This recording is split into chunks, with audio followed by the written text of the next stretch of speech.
Ni do kota ji o mi fo apa ko mon koton mo do eyan ti za ko mi no bi o ku da gbe mon koton gbe mi ka bi ko mon koton gbe ndo maken do azale wa mi ka no ya azale wa ko sa fi e no ji ran ya e no vle mana ran ya e o mon koton re mi no pra lo bono ka ko pere bi o e do ne ka igbon le da za to me anchi e bi o mi jo no do ko wa ni mi voici l'argent et le je fi la ko we no je fi o mo do l'argent e so de nous nous be wa l'argent di on mi na ka mon koton bi o voici l'argent to nu mi e mi ka le bon mi da gbe mi encore mi ton déçoit et bana ton quoi tu vois mina wa puis l'argent gauche et on continue déçoit il a mis on si quoi Roger on si quoi Roger et bon non aussi l'argent à quoi mi no zan bon moi allo e à quoi fati o mi amo wa ya allo à quoi ne ka pas l'argent frère bon l'argent cadeau album j'ai activé aussi avec l'argent là e boy ji gbomo e boy ji gbomo e kada kwen ko no me ji o mo do akweje no do si mi ka ndo bo si wa ko sa fidion asisa wa ko sa fidion ene ha ro po mi na ke mi to e o nyari ya de no se do tu ya no bien do nyari ya mana se gbero ko ko jo be nu wa kan ya e no je kambo no gbe ba agona do gbe fifa badunu ye Ovodun ameta vo enugun mando gbe fifa badunu yewe oti avo enugun mando gbe fifa badunu ye to seribo johodo denu ondo biblo mi gbon ezon bon wa mo boya agbonji bo mado gudo mi o sepo mi ble mi ni do ko e ai ne wa yo ana pouvoir yon keke da sukwe lobo ni de do tagba pere ja ka edion e so do ho ai ta han do ho no vitu do ne do go fifa badu no e da ede yo do be de budion e no di ba je ko bi je ko yo douzaine no ko yo o camionete ko te di ai do e o mi do ka ko wi ado nwa ni e dante si bo na pala si bo pe te fa mla bo e ka je ka essence de la zeme bo je ko bi ti bro bo nu bo no so ma ro fina wa mo ni de ton ko fifa argument no fi zozo ne e no chedi e fa we no do lo bo e no we si be kan ji ti o ko to na imo we si be kan ji ti o we no agban we no kontonton mi na le e mo se bo no diplôme we no ro mi si do we no e je interprétation boji boje single do popo je no ko esinka mais album no kontonton di l'an 2001 ouais ton on me donne des conditions moi il y a plus de 10 ans de carrière ouais kavi na temi non mo konton condition ele din amo haro poti mo meji bo hai ne on e ka mo konton din bo ni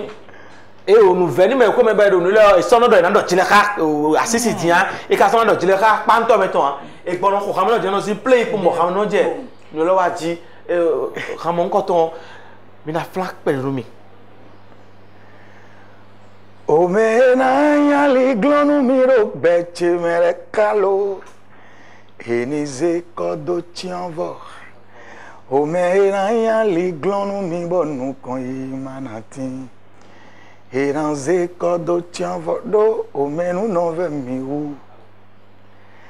omenu no ve mi wu lo omenu no ve mi wu aniwe nkayo mbo asomo Òfófó àná do chena gbele dada no do chena gbele novia no do chena gbele aniwe nka yombo asomo owe sino igodin do tole owe sino igolo wakase po mi chobo no do mo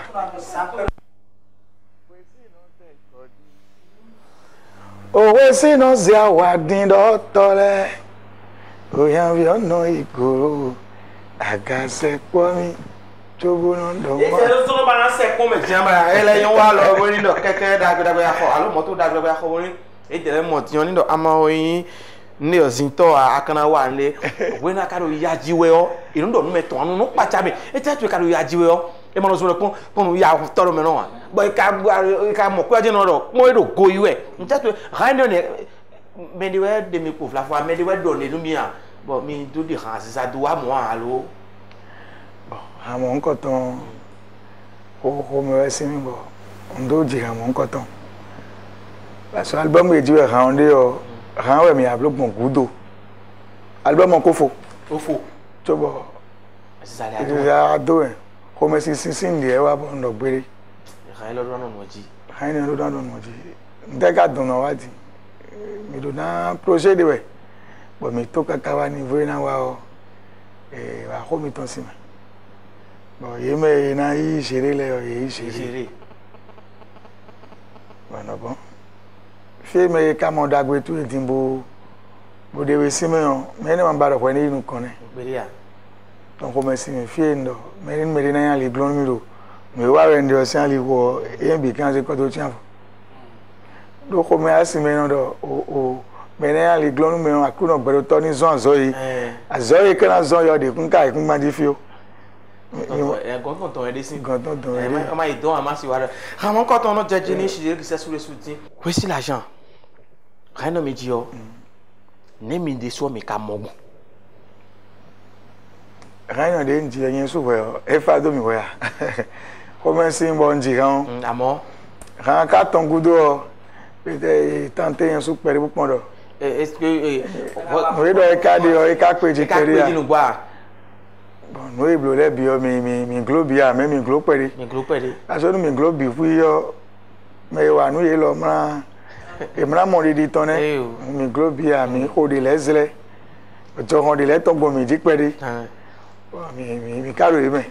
Mele non blo e o wa mi no po lo bo jiran featuring. Wo ska bo featuring Kamelia. Bon. Featuring 5 côté yo. Mi so po ro Benin. But you can I be fit come in yo. You don't blow fit come me so we ka stati me koronu konwe yo. Je an do zuma do me ni otion. Ma don de ke yo. Ina tu mi gona. Mo no yone. Je me ka ro gudo mi to le ka no bada bloka mi ya. Me ro gudo che no bada bloka mi. Bo no bloka yi. Me no ka ro pe ni. No blo. Me yen so gbeto village dimbo na do. Yesu chite dimbo do jiro le dimbo bloka me on me ko vinu jem bloka do we wa yo me khane o mi ji o apako mi ton mi na ji pele no mi do apako mi ton no shuwo mi no pon mi le khane on do go hi go do bo igbade we me pon me go hi go do boy bade we mepon wa lode zanje ade we zombo yin lodi o wa lode zanje ade we zombo we si di o adi o jijo to yin lo suna di oga eme no ti mo no tun won e no tun no ye delewe ro di o we so bo sun de su o wa ro ko to anu bi osun je no mo na sun je no wa gba nu bi je to mi do lili de sodo ate oji we ti mo mi do me mo gbon e in flag be je oji gbon fi bi we lili ni o le mi ka yo do lili mo nko ton mi lodo soirée gala des artistes bon lili mo nko ton lo na mo do mi azizale mi na pe do fi de bona jaba pe de yo e ma ya gore jibo mi pe de ya écran spectacle de Djibezande bon mi na pere bona no fini bona diawa pere faire de la musique comme nous du bon ka normalement on fait de la musique et nous ngbe na no organiser bon mi a izale gbe ngbe mi na wa boda no diawa boda no distrait e ka imo do ko si o jen di me bide on ado le ni mon ko ton modo na blo édition nous content do août midi jeudi 25 août. So nous sommes en jeudi, matin, vendredi, samedi, dimanche. Vous nous dites là, nous chantier Gilene. Nous sommes en jeudi. Bon, Azizana, Azizabona, nous manquons ton signe de mêlée. Mais c'est quoi d'autre qui attend? Moi, Azizale, Bibo, mais le coup, on a parlé de la place, c'est un peu goudou, on a retiré nous, assitons dessous. Dion meno jirale kele wana wa alo meno mana jalelo betele so asiza meno ko se photo ma photo ya me o asiza me don fe mana hen wa kete biko de mesi fi na asiza mi de su mi bi ko fa de bois je ka ton ko hon ko won e na dunu Boda no aha. Ero da so chaka ton jan no aha go ya bi go aton ya. Anu aha we ran pe. Bon alors encore des volets finalement kabide o do ko si l'argent mi dana la so mi na la dale ko me vo do se aton do no fi lo bo mi na la ko dagbe lo asan na de me abi disons nous compte bon on donne de wa we so na dalo go me. Jenwe bo amblo be na me anjo de chi bo we de vonu me le ran iran so wi. Aziza le ton mi do bo yi me ka no me no do to mi olo Aziza ma do no ma do to jo to amasi e do pa ni me bi din Aziza le kede amano vraiment na ka na jiran alo amblo ni be na Aziza die ni wa mon koton pare mi ton le kana wa parce mi do no yiwa e dele na wa bo na pon akwe sinsan Aziza si e dele so e da wa lo na wa bo na no yiwa sin ten bo na pon de mi na ja gbon do gbe na se rendez-vous debout mais ko yin Aziza bo participer o e na so han ton we sedo lo be na ko bo mi lo ko sa fini mi me lo ko sa le e sin radien ko na radien seminar de e o me e lo no mon koton je nje ti o ye mi Aziza le de so bona do ndu e na da hanu e bona do hanu e la je file dion e na su we pa si to po mi wa jen we Aziza le si wa bo pla copine ton me ka se pla si ton je na pla do e ma yo bla e de photo o na je pla gbejiji e we me le ka to do sa le ti bro e ku si je ti je la ji mo be kana mo o we ma mon koton e na cheme do e o anwa mo koton ti teme o fi teme ka si wa lo bo mo de kabi yo je na yo mi aloka we na kuku e kuku aloka on e na so ti ki o pe be ko ti ki ton e na blo video do ti ki o ji bona confirmer ni yo ale nkoton mi jawe to ton me ba aloka ta ji ka si mo ko ti ki yo aloka mon koton 61 62 62 61 godome mi ka jablo no re godome plat de fer de do échanger godome ton 6 milieu fini o FIFA me fini mi na na bona blo no yo ari eyan kun modo mi me cameraman le alo photographe le Aziza mi de ton e wa no mo koton sin to me ya ma bo e o kan ji to ya mana revle to ya e fini me lo do fini e wa we wa mi de fini le bi o ai won so mi na iso kle me de do mi wa gbo lo mi o e de ma fini mi na mo yele wuli ya e mo ko si jere ke polo ta to fun po ye dele yo mo teme ti lo bo wa ne mi na ko ti ki o cho carton ko we no pa si to pona wa mro chaki wo neni me wule no me ka ba lo na pra lo khasun le mo no la sikiki inu ye dian ko si lo dian na bi lo dian e da si ane ene we do alo aton alo mo do e bi na ko tiki o lo ko si 61 62 62 61 mo alo ka mo koton ji be bon lo bo e na cheme bo e wa no mo koton si to me ko no alo ma ka bi aussi aussi l'argent mais la ko no ko no wa no bon e ka jo han to e na ko le do livre la fo bon wa ya mo kan ko egbe dian lo be ne no rien na nduru me na nduru fi passe pour we no edo di de bo de mama shia we no do fo sa we do o na do gbe un hakere a na e ba ndi wa go na menu ajari de 20 ba de mi ma se ji o sun do po ko e han si no mo we ko ya bre ya le wa so le voa we ko ya lo mi e blo braga dai no blo probote bon do le se lo de me o si do de wo fini be ni no don ko sunge mi mo lo yi lo ko si do fi debu o ino wa jin bo ndo je tra la bu mu kan si no debu jin do no kuko e je no so parent dagbe de me ni we alo ni egbon yon wa jin we alo san pe do je we wa mo ko ton sin to me on do yin de su bloquer e pere me kra pon do mo utu bona jo do do o de ni de mi be o mi mo fufode bo igbe bo mi do nu yiwa ina no mi na no se da sa menu ya mi de so no we zun do e bo na do yiwa fufo ndede o mi yiro mi me bo ina won e ka wa yiro e hun ina inu bonje nu e me ala kade ma de ya e jena yin me nu e me change de le jen na se we de me ya unu no bi tile de do nu o se mi nu artist parent non tout possible bono wa sin cheju aton me no tempo do no mo mi me de timbo me de so we o rasino do me de so we bo me de so we mon koton e do mi dele si lo boy yo po bo je ma bo yo mi no yi me ko le yo lo mi rasino de timbo me de so we de karo ase ton yon blo we no so me no igo alo ne ni o ka no bon o go yo ka ve me dia no mi kan gbado ya e meji fi mi gbon to ma wa da mi mi gbedo na igo ton mi ala wa inu kon o mi wa mi ri o me Nyero fidion avance po mi ando ino igo. Abi spectacle bon wadi. Parce que spectacle Aziz avoe. Ode ako wabo bi ho sali onu egbe atan ma oblo a. Eno do mere gon pon edian. Gane me o peto kana mo wiwa to epo de abi ho sa pogbon eyan do ah. Tesi ti te kare so mo. Tesi goye kare so mo. Aloko nde gbo yen ton bo nini cheme o mo egbe nton ma be satisfait fan chile. Un problème ni ton gane me. Mi satisfait fan le fo nde po maje mi ada mi wa sweater igba o sere mi gbe asere abo mere ko don irode ami de photo lo pobo ami wa lebo nde gbe nton bo wa ndo na do mo fo we hano ko timba meji lo bo e o mi aze na le jolo to e yovo to nu lo be eno gbagudo no ti bo na ha mo ko to yan cambio na ti vale do ko ma cambio we si aji bene la cambio voici l'argent quoi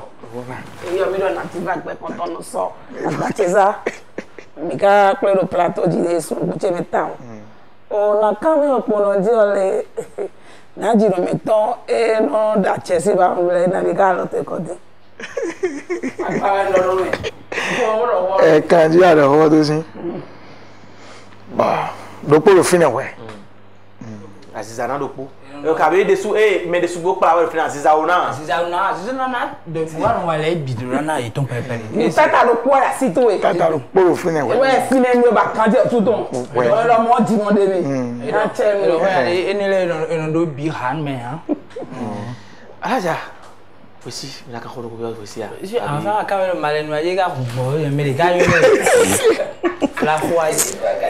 fitan we kai wa bi ne se ma jo fitan we kai agbomen we ya o we dan we mo kan ji lo ko no ko to me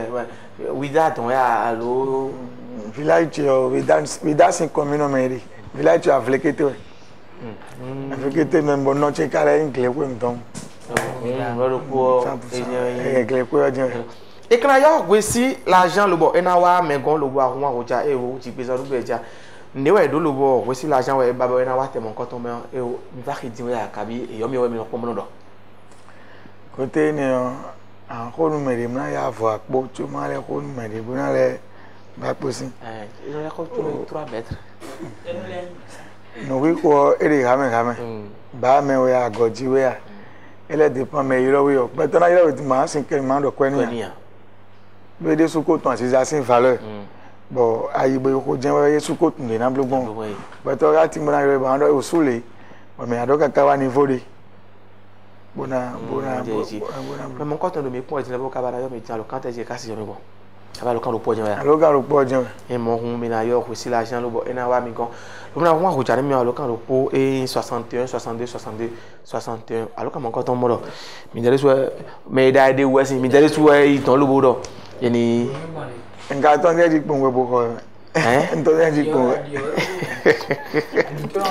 ye be no ko fosi hunle e o melody o chen pon no ko to ba no ko zele no ko e te mi dere mi kanu jinata we khasino o me do khasino di tu o me na wa jonjo jai mi no level fana kanji le ji o me na kambio me ko le te mi kanu fana kanji o me do melody no kanton se no vivi no me bon no yi na go kanji ko da wa kambio me fun ko da sen ho me kabi eyin o ma je gbeto ji a akanje tan o janja sen anja san ji ye me bi je mi gboro won na eyin po egbele po no yin wa na do ara yo medicine ko din ogbo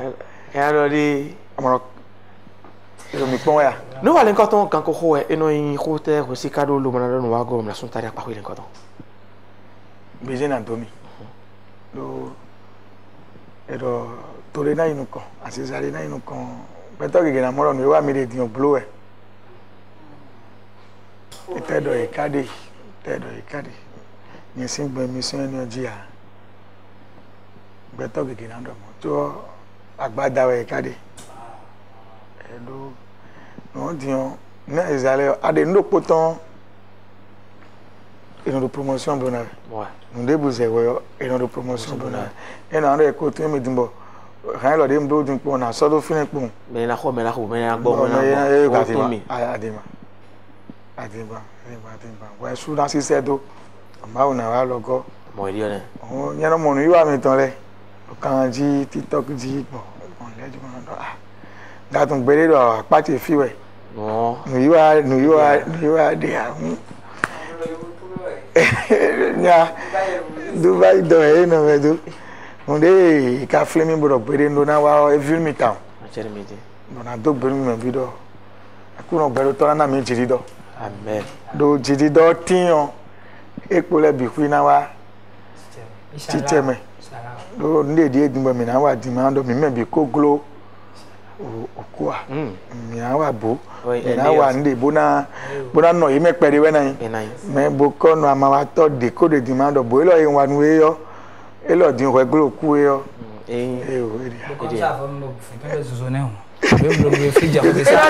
Voici l'argent du monde et Rukano Biru a Kumbanji Fiber et non do Miatun Kanjio. Kuowe a Mawo, a made son attendant no Mawo, no Yome, and Mawo, no Hume. Make a blast down Mawo Jayo, among cotton.